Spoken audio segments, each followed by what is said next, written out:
ప్రజలకు అందుబాటులో ఉండి సమస్యల పరిష్కారానికి తోడ్పడుతున్న పరిస్థితుల్లో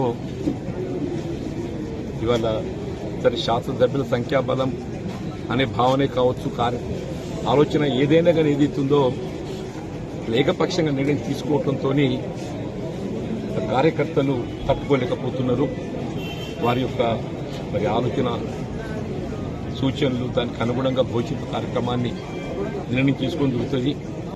భవిష్యత్తు కాలం నిర్ణయిస్తుంది.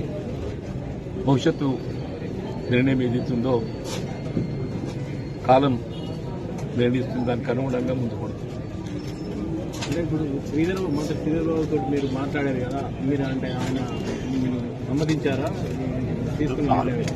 విద్వత్ సంతృప్తి అనేది కాదు, జరిగిన పరిణామాలపై ఏదైతుందో చర్చించడం జరిగింది.